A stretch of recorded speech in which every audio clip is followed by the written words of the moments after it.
Hello my dear friends, कैसे हैं आप सभी। I hope all are well. सब लोग बढ़िया होंगे और सभी लोगों की तैयारी ज़बरदस्त चल रही होगी, बेस्ट चल रही होगी। तो देखेंगे, इससे पहले हम लोगों ने आज जो हम लोग का टॉपिक होने वाला है वो सेकंड पार्ट होने वाला है सोलर सिस्टम का। इससे पहले हम लोग देख चुके हैं कि अपना सन के बारे में हम लोग डिटेल में देख चुके हैं कि सोलर सिस्टम में जो अहम भूमिका होती है वो सन की होती है। सन इसको हम पूरे सौरमंडल का जनक कहते हैं, सूर्य को, है ना। इसको सौरमंडल का जो जनक कहा जाता है। इसके बारे में हम लोगों ने पूरी बात कर ली डिटेल में। सारी चीज़ें आपको दिखाई दे रही हैं। सौरमंडल क्या है, सौरमंडल के सदस्य कौन कौन हैं, ठीक है, सारा हम देख चुके हैं।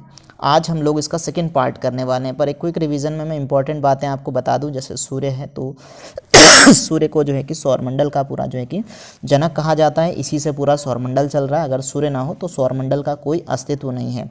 इसका व्यास आपका लगभग 14 लाख किलोमीटर है और इसके तापमान की बात करें तो 5500 किलोमीटर या लगभग जो है कि 5500 डिग्री सेल्सियस या फिर लगभग जो है कि 6000 डिग्री सेल्सियस इसका तापमान माना जाता है। और कभी बार इसकी आयु पूछ लिया जाता है कि सूर्य की कुल आयु कितनी है, तो लगभग जो है कि 10 लाख अरब वर्ष इसकी कुल आयु है। और वर्तमान आयु की बात करें तो लगभग जो है कि 4.7 अरब जो है कि इसकी वर्तमान आयु सूर्य की अब तक हो चुकी है। और सूर्य से जो है कि पृथ्वी तक की अगर हम दूरी की बात करें तो इसका जो डिस्टेंस है ये लगभग जो है कि 14.98 करोड़ किलोमीटर या फिर हम इसको कह लेते हैं 15 करोड़ किलोमीटर। और ये जो दूरी है यहाँ से यहाँ तक की, पृथ्वी से सूर्य तक की दूरी, इसको हम बोलते हैं एक खगोलीय दूरी। तो एक खगोलीय दूरी बराबर कितना, 15 जो है कि करोड़ किलोमीटर, 15,000 नहीं 15 करोड़ किलोमीटर जो है कि, ठीक है। और ऐसे ही जो है कि बहुत सारे आपके इंपॉर्टेंट फैक्ट हम लोगों ने बात किए थे इससे पहले वाले वीडियो में। ये मैं आपको बता दूं कि बहुत ही बेस्ट आपकी वीडियो होने वाली है। हर एग्ज़ाम के लिए इंपॉर्टेंट होने वाली है। आपका केवीएस है, केवीएस का अभी आपका पीआरटी है, टीजीटी, पीजीटी, इसमें जनरल पेपर आपका हो गया, सब्जेक्टिव आपका हो गया। इसी तरीके से आपका कभी अगर आप DSSS भी आता है या आपका भी SSC CHS चल रहा है, CGL चल रहा है, GD चल रहा है, इन सभी में आपका मोस्ट इंपॉर्टेंट होने वाला अभी प्रवक्ता की वैकेंसी आने वाली। जहाँ भी आपका GK GS पूछा जाता है वहाँ के लिए ये बिल्कुल रामबाण होने वाली है। इससे आपके मिनिमम जो है कि 5 to 10 क्वेश्चन जो है कि 5 to 10 7 to 10 आपके क्वेश्चन एक ही वीडियो से आपके बन जाएंगे। इतनी ज़्यादा ये ज़बरदस्त होने वाली है और कई बुकों का कलेक्शन इसमें है। तो अगर आप लोगों ने फर्स्ट वीडियो नहीं देखा है तो फर्स्ट वीडियो को देखिए, क्योंकि आज हम लोग जो है कि ये सारी जो इतने फैक्ट आपको दिखाई दे रहे हैं मैं इन पे बात नहीं करने वाला हूँ। आज हम लोग बात करने वाले प्लैनेट्स के ऊपर, ठीक है। आज प्लैनेट्स पे बात करेंगे। ये सारी वीडियो इससे पहले वाले वीडियो में हो चुकी हैं, सारी बातें इससे पहले वीडियो में हो चुकी है। आज हम लोग यहाँ प्लैनेट से देखने वाले हैं और ये सीरीज़ मेरा कंटिन्यू करने का बस एक ही मकसद है, ताकि आपकी जो भी कमी कुछ रह गई है आपकी स्टडी में वो पूरी हो जाए, आप लोग का सिलेक्शन श्योर हो जाए। क्योंकि ऑफलाइन क्लासेज हम लोग की हो नहीं पा रही है। मोस्ट ऑफ टाइम से जो है कि मैं ऑनलाइन क्लासेस भी आप लोगों की कंडक्ट नहीं करवा पा रहा हूँ। तो अभी नेटवर्क इशू होने की वजह से ये प्रॉब्लम हो रहा है। लेकिन इसलिए मुझे एक ही सॉल्यूशन लगा कि क्यों ना मैं जो भी आप लोगों का क्लास का मटेरियल था उसको जो है कि वीडियो की फॉर्म में आप लोगों के पास लाता रहूँ, जिससे आप लोगों की स्टडी कंटिन्यू रहे, आप लोगों की स्टडी ब्रेक ना हो। लेकिन आपको पता है कि मैं इसको तभी कंटिन्यू कर पाऊँगा जब आप लोगों का सपोर्ट रहेगा। आप लोगों का सपोर्ट मिल रहा है, प्यार मिल रहा है, तभी मैं इसको अभी कंटिन्यू कर रहा हूँ। जब तक आपका सपोर्ट और प्यार मिलता रहेगा तब तक मैं इस सीरीज़ को कंटिन्यू रखूँगा। उसके बाद मैं सीरीज़ को कंटिन्यू नहीं कर पाऊँगा, ये बिल्कुल क्लियर कट है। तो आप चाहते हैं कि मैं इसी तरीके से आप लोगों के लिए मोस्ट इंपॉर्टेंट वीडियोस लाता रहूं, आप लोगों के लिए इंपॉर्टेंट नॉलेज बूस्टर लाता रहूं। तो आप लोग वीडियो को ज़्यादा से ज़्यादा शेयर करें, चैनल को सब्सक्राइब करें, जितना हो सके उतने लोगों को, अपने फ्रेंड्स को कहीं शेयर करें, चैनल को सब्सक्राइब करें, तभी मैं इस सीरीज़ को आपका कंटिन्यू कर पाऊँगा। तो चलिए ज़्यादा टाइम वेस्ट न करते हुए हम लोग आज के टॉपिक पर आते हैं। आज हम लोग देखने वाले हैं प्लैनेट्स को। तो आपका प्लैनेट से कैसा क्वेश्चन बनता है, आपका प्लैनेट से पूछता है कि सूर्य से दूरी के क्रम में पहला, दूसरा, तीसरा, चौथा, पांचवा, किसी का भी आपसे क्रम पूछ लेगा, ठीक है। या फिर आपसे पूछ लेगा कि पृथ्वी के सबसे नज़दीक कौन सा है, पृथ्वी से या सूर्य से सबसे दूर कौन सा है, इस तरीके से। या सूर्य के सबसे नज़दीक कौन सा है, सबसे गर्म ग्रह कौन सा है, सबसे ठंडा ग्रह कौन सा है, किसके कितने आपके उपग्रह हैं। तो कई तरह से आपसे प्रश्न पूछता है। कौन से प्लैनेट क्लॉकवाइज घूमते हैं, कौन से एंटी क्लॉकवाइज घूमते हैं, ठीक है। बहुत ही ज़्यादा आपका ज़बरदस्त जो है कि इससे होने वाला है। एस्ट्रॉयड बेल्ट्स कहाँ हैं, तो ये सभी प्रश्नों का जवाब और बहुत ही ज़्यादा इससे भी इंटरेस्टिंग आपके फैक्ट होने वाले हैं। तो वीडियो को कंटिन्यू करते हैं। पहले हम देखते हैं कि ये जो आपके सूरज दादा हैं, सूरज दादा की फैमिली के जो प्रमुख सदस्य हैं वो आपके 8 प्लैनेट हैं। बाकी तो हैं एस्ट्रॉयड, मेट्रॉइड्स, कॉमेट्स सभी हैं, लेकिन मेन जो है कि 8 सदस्य हैं। इनका आपसे क्रम पूछता है, तो आपको क्रम याद रखना है। बुध, शुक्र, पृथ्वी, मंगल, बृहस्पति, शनि, अरुण, वरुण। क्या कहा मैंने, 3-3 करके याद करो। बहुत इजी है याद करना, बहुत सौ को याद नहीं होता है, पर अभी याद हो जाएगा। बुध, शुक्र, पृथ्वी, मंगल, बृहस्पति, शनि, अरुण, वरुण, क्या कहा मैंने, बुध शुक्र पृथ्वी, मंगल बृहस्पति शनि, अरुण वरुण। ठीक है, अभी का अभी याद हो जाएगा। लो ऐसे याद नहीं हो रहा तो इंग्लिश के लिए भी आपके लिए एक ट्रिक बनाई है, एम वेम जेसन। एम वेम जेसन, मेरी सारी आपकी वीडियोस आपको बाइलिंगुअल मिलेगी, दोनों लैंग्वेज में मिलेगी, आपको कोई डाउट नहीं होगा, सारा डाउट्स क्लियर हो जाएगा आपका। तो एम वेम जेसन यानी कि Mercury, Venus, Earth, Mars, Jupiter, Saturn, Uranus, Neptune. ठीक हो गया, ऐसे भी याद नहीं हो रहा आपको। ठीक है, तोड़ो इसको, एम को अलग करो, ठीक है, और जे को अलग करो। एम के साथ रख दो वेम और जे के साथ रख दो सन, एम वेम जेसन, एम वेम जेसन। बुध शुक्र पृथ्वी, बुध शुक्र पृथ्वी, मंगल बृहस्पति शनि, अरुण वरुण। ठीक है, कई बार रिवाइज करो, 2-4 बार याद हो जाएगा। इसके बाद आपको ये 4 का नाम अलग ले लो और ये 4 का नाम अलग ले लो। स्टार्टिंग के जो 4 प्लैनेट हैं आपके, इनको हम बोलते हैं आंतरिक ग्रह। कभी आपसे पूछ ले आंतरिक ग्रह कौन से होते हैं, तो आपको याद होना चाहिए बुध शुक्र पृथ्वी मंगल, 4 आंतरिक ग्रह हैं। कभी आपसे पूछ ले पार्थिव ग्रह कौन से हैं, तो बुध शुक्र पृथ्वी मंगल पार्थिव ग्रह हैं। कभी आपसे पूछ ले स्थलीय ग्रह कौन से हैं, तब आप कहेंगे बुध शुक्र पृथ्वी मंगल। कभी आपसे कह दे भारी ग्रह कौन से हैं, तब भी आप कहेंगे बुध शुक्र पृथ्वी मंगल।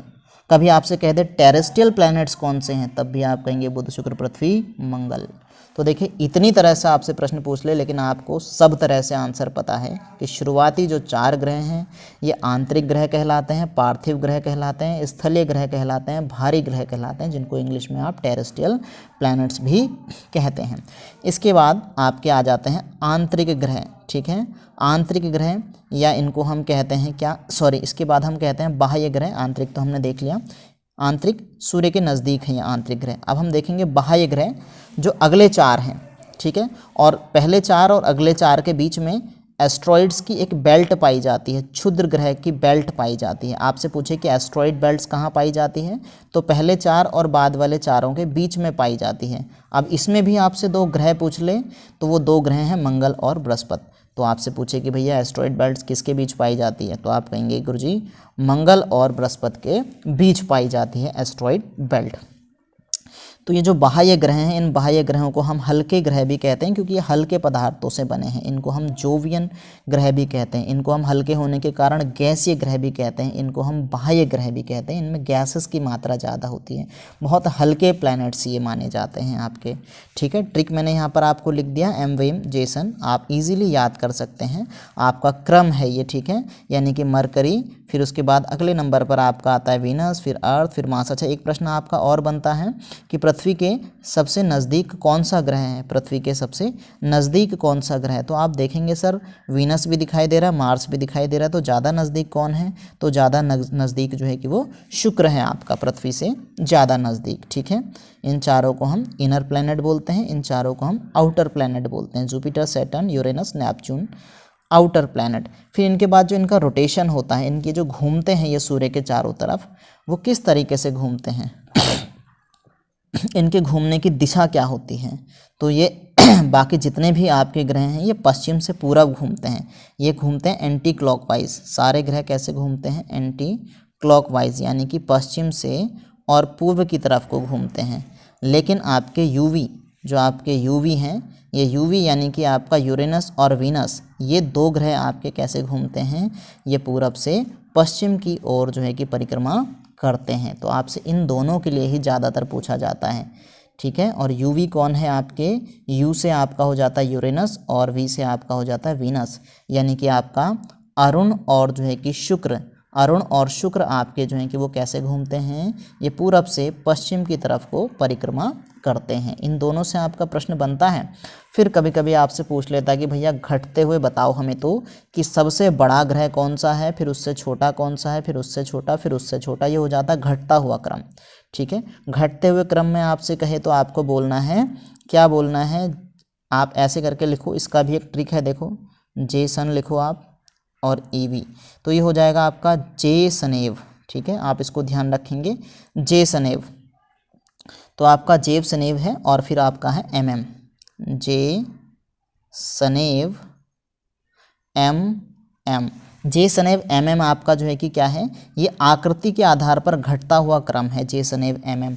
यानी कि सबसे बड़ा आपका जुपिटर हो गया, फिर सैटर्न हो गया, फिर यूरेनस हो गया, फिर नेपच्यून हो गया, फिर नेपच्यून के बाद में आपका अर्थ हो गया, फिर वीनस हो गया, फिर आपका जो है कि मार्स हो गया, और फिर मरकरी जो है कि आपका स्मॉलेस्ट प्लैनेट है, और आपका जुपिटर जो है कि वो लार्जेस्ट प्लैनेट है। सबसे बड़ा जो है कि आपका जुपिटर यानी कि बृहस्पति, और सबसे छोटा आपका मरकरी यानी कि बुध। तो क्या ट्रिक आपको ध्यान रखनी है, जे शनैव mm, ये आपकी ट्रिक है घटते हुए क्रम में ग्रहों को याद करने की। फिर आपसे कहे कि भैया हमें तो बढ़ते हुए क्रम में बताना है, घटता हुआ क्रम तो इन्होंने याद कर लिया, एग्जामिनर बोलेगा इन्होंने घटता हुआ क्रम तो याद कर लिया, अजय सर ने इनको घटता हुआ क्रम बता दिया, इनसे पूछते हैं बढ़ते हुए क्रम में बताओ। तो आपको करना है m⁻2 और वीनस जे कर देना है, m⁻2 और वीनस जे कर देना है, यानी m⁻2। अब आपको फिर से वापस छोटा ग्रह आपको ध्यान रखना है, सबसे स्मॉलेस्ट आपका मरकरी था, मरकरी से शुरू कर दो, मरकरी, मार्स, वीनस, अर्थ, नेपच्यून, यूरेनस, सैटर्न, जुपिटर आपको याद हो गया, यानी कि बुध, मंगल, शुक्र, पृथ्वी, वरुण, अरुण, शनि और बृहस्पति, यह है आपका बढ़ता हुआ क्रम। अब एग्जामिनर हो गए परेशान कि अब क्या पूछें इनसे, तो उन्होंने कहा ठीक है तुम बुध के बारे में थोड़ा सा हमें बताओ, तुम ये बताओ कि सूर्य के सबसे नज़दीक कौन सा ग्रह, हमने कहा सर बुध है। आपसे कहा कि स्मॉलेस्ट प्लैनेट बताओ कौन है, हमने कहा सर बुध है। सबसे ज़्यादा तापांतर किस में होता है, हमने कहा बुध है। तापांतर का मतलब क्या होता है, मतलब दिन में ताप बहुत अलग होता है और रात में ताप बहुत अलग होता है। दिन में ताप कितना होता है, तो दिन में इसका 427 डिग्री सेल्सियस तापमान पहुंच जाता है, और रात को भैया -173 डिग्री सेल्सियस तापमान पहुंच जाता है। इतना तगड़ा तापांतर किसके अंदर है, सूर्य के अंदर है, सॉरी बुध के अंदर है। फिर आपसे पूछें कि भैया ऐसा क्यों होता है, हमने कहा भैया इसके पास कोई एटमॉस्फेयर ही नहीं है। एटमॉस्फेयर होता तो एटमॉस्फेयर क्या करता, इसमें सूर्य की क्या है, जो सूर्य की रोशनी आ रही है, सूर्य का प्रकाश आ रहा है, इससे क्या करता है, इसकी एनर्जी को एब्जॉर्व करके इस पर एक लेयर लगा देता। जैसे हमारी अर्थ के बाहर है तो हमारे यहाँ ज़्यादा तापांतर नहीं होता, धीरे धीरे पृथ्वी गर्म होती है, धीरे धीरे ठंडी होती है। तो वायुमंडल क्या काम करता है, आपको एक ब्लैंकेट का काम करता है, तो इसके पास वायुमंडल नहीं है, इसलिए इसका तापांतर बड़ा ज़्यादा देखने को मिलता है। और इसके पास कोई सैटेलाइट भी नहीं है, बेचारा गरीब है कौन, बुध, इसके पास नो सैटेलाइट, नो एटमॉस्फेयर, जिसके कारण सबसे ज़्यादा यहाँ पर तापांतर है। सबसे छोटा बच्चा है, स्मॉलेस्ट है, और सबसे नज़दीक है, क्योंकि सबसे छोटा है इसलिए सबसे प्रिय है सूर्य का, ठीक है, सबसे छोटा बच्चा है इसलिए सबसे प्रिय है, सबसे नज़दीक है, ठीक है। इसके अलावा इसकी हम बात करें परिक्रमण कितना होता है इसका, तो इसका जो है कि 88 डे का परिक्रमण होता है, और बुध का एक दिन पृथ्वी के 90 दिन के बराबर होता है। बुध का एक दिन पृथ्वी के 90 दिन के बराबर होता है, 3 महीने के बराबर होता है। फिर आ गए भैया शुक्र, यानी कि हमारी अर्थ की बहन जी, जो अर्थ के ज़्यादा करीब है, ठीक है, पृथ्वी के सबसे बहनें आपस में एक दूसरे के बड़ी करीब होती है। तो शुक्र जो है कि पृथ्वी की बहन है, पृथ्वी की हम इसको बहन बोलते हैं, पृथ्वी की जुड़वा बहन, twin sister of the earth कौन है, शुक्र है इसकी, ठीक है।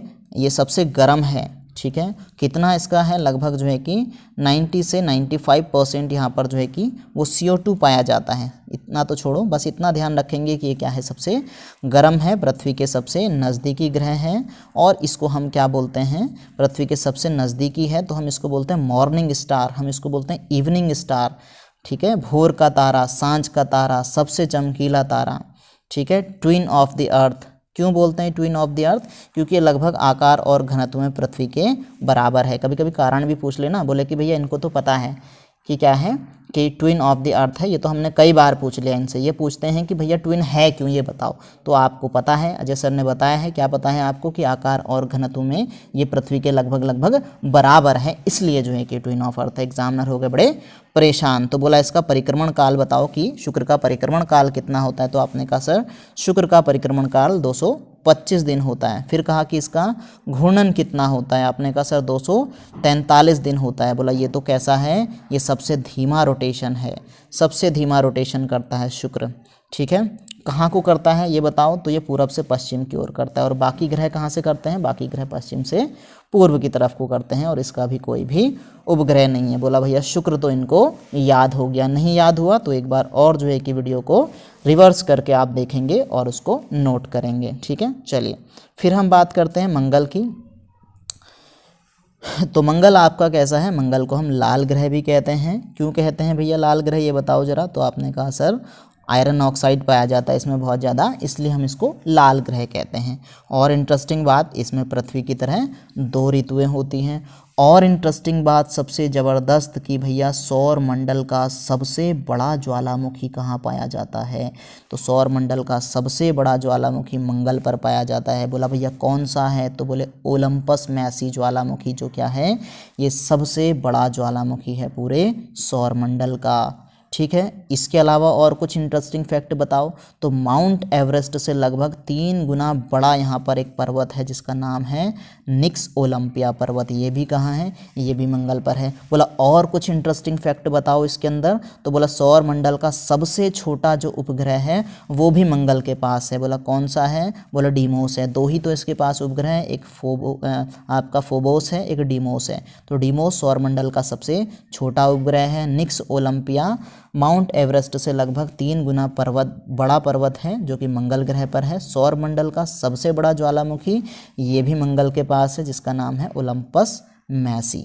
ठीक है, तो बोला और कुछ बताओ इसके बारे में। हमने कहा भाई अब रह गया इसका परिक्रमण काल 685 दिन।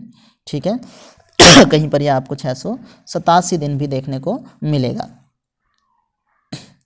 इसके अलावा बोले लार्जेस्ट प्लैनेट के बारे में कुछ बताओ। तुम्हें तो बड़े सारे इंटरेस्टिंग फैक्ट पता है, तो एक इंटरेस्टिंग फैक्ट आपसे और बता देते हैं। लार्जेस्ट आपका हो गया जुपिटर, जिसको आप लार्जेस्ट प्लैनेट बोलते हैं। तो इसको हम क्या बोल देते हैं, इसको लघु सौरमंडल भी बोल देते हैं।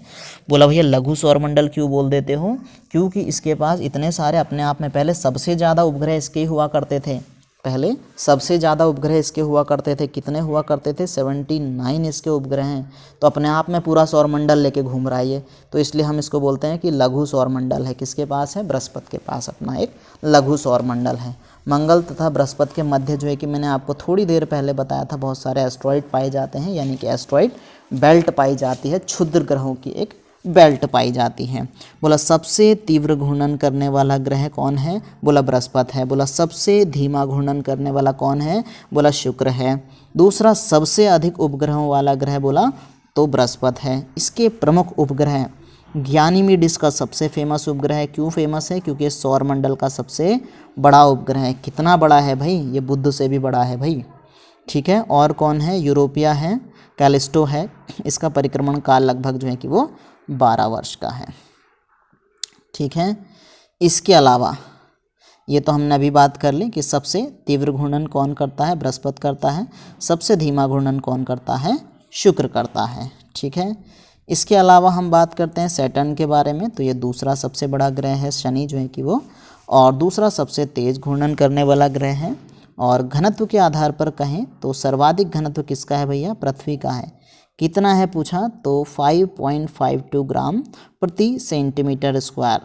बोला न्यूनतम घनत्व बताओ किसका है, तो बोला न्यूनतम घनत्व तो हमारे शनिदेव का ही है। और सर्वाधिक गैसें इस पे पाई जाती है। और इसका घनत्व, इसकी डेंसिटी इतनी कम है, इतना हल्का है बेचारा कि आप इसको पानी में छोड़ोगे तो ये पानी में तैरने लग जाएगा, इतना हल्का है, डूबेगा ही नहीं। ठीक है, और इसको हम पीला ग्रह भी बोलते हैं। क्यों बोलते हैं, अमोनिया और मीथेन की मात्रा के कारण इसको हम पीला ग्रह बोलते हैं। सर्वाधिक उपग्रहों वाला ग्रह बन गया अब ये। पहले जो है कि आप बृहस्पति को जानते थे सबसे ज़्यादा उपग्रह वाले ग्रह के रूप में, लेकिन अब जो है कि आप सैटर्न को जानेंगे सबसे ज़्यादा उपग्रह के रूप में। सबसे ज़्यादा उपग्रह हैं अब इसके पास 82 उपग्रह हैं। अभी तो कई लोगों को यही लग रहा होगा कि बृहस्पति के पास सबसे ज़्यादा हैं, पर अपडेट हो गया। आप देखेंगे आप 82 जो है कि वो उपग्रह शनि के पास हैं। और टाइटन जो है कि इसका सबसे बड़ा उपग्रह टाइटन।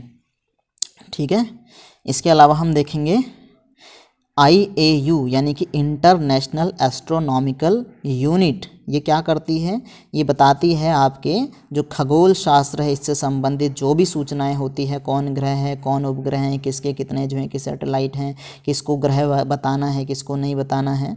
तो ये सारी जो है कि अंतर्राष्ट्रीय खगोल संघ जो है कि ये आपको डिसाइड कराता है। इसका हेडक्वार्टर आपसे पूछ ले कि कहाँ है, तो पेरिस में है। ठीक है, शनि के अभी हमने देख लिया। सैटर्न में इसके चारों ओर क्या पाए जाते हैं, इसके चारों ओर जो है कि 7 रिंग पाए जाते हैं। इस रिंग की वजह से इसको जो है कि हम वलयित प्लैनेट भी बोलते हैं, रिंग्ड प्लैनेट भी बोलते हैं, गैलेक्सी नुमा प्लैनेट भी बोलते हैं। और इसका सबसे बड़ा उपग्रह है टाइटन जो कि बुध के बराबर है। ठीक है, फिर आपका आ जाता है यूरेनस, जिसको आप कहते हैं अरुण ग्रह, इसको हम बोलते हैं हरा ग्रह। क्यों बोलते हो भाई हरा ग्रह? मीथेन की अधिकता के कारण। तीसरा सबसे बड़ा ग्रह है। इसके खोजकर्ता कौन थे भैया? इसके खोजकर्ता 1781 में इसको विलियम हर्सेल बाबा ने खोजा था। इसको हम लेटा हुआ ग्रह कहते हैं। क्यों कहते हो भाई इसको लेटा हुआ ग्रह? क्योंकि 90 डिग्री तक झुका हुआ है भाई अपने अक्ष पर, और इसके चारों ओर जो है कि कितने वलय पाए जाते हैं? 5 वलय पाए जाते हैं। कितने उपग्रह हैं? 27 उपग्रह हैं इसके।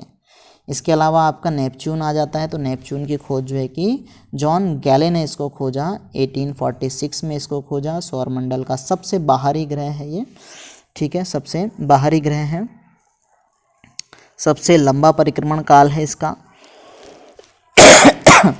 सबसे बाहरी ग्रह, अब इसको हम इसलिए कह रहे हैं ना, वैसे तो आप प्लूटो कहेंगे लेकिन अब प्लूटो नहीं रह गया, प्लूटो को हटा दिया, उसकी बात हम अभी करेंगे। अब ये सबसे बाहरी ग्रह है, ठीक है। सबसे लंबा इसका जो है कि परिक्रमण काल है, 165 वर्ष का है। सबसे ठंडा ग्रह हम इसको बोलते हैं। 14 इसके उपग्रह हैं, ठीक है।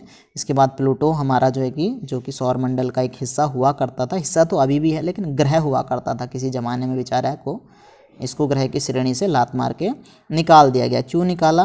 बोला कि ये जो है कि ग्रह की जो परिभाषा उसमें ठीक नहीं बैठता है, अपने रास्ते से भटक जाता था बेचारा, परिक्रमा करते करते पड़ोसी के घर में घुस जाता था। तो प्लूटो को जो है क्या कर दिया, इसको जो है कि ग्रह की श्रेणी से हटा दिया, ठीक है। इसके बाद हम लोग बात करते हैं पृथ्वी की, मोस्ट इम्पॉर्टेंट आपकी, जिसमें मैं और आप बैठे हुए हैं, मैं आप बोल रहा हूँ, आप सुन पा रहे हैं। कहाँ हैं हम? पृथ्वी से हम लोग बात कर रहे हैं। तो इसकी जो आयु है वो 4.54 बिलियन वर्ष जो है कि इसकी आयु है। और सूर्य से दूरी के हिसाब से बात करें, सूर्य से तीसरे स्थान पर है। आकार में बात करेंगे तो 5वें स्थान पर है। आंतरिक ग्रहों में सबसे बड़ी है।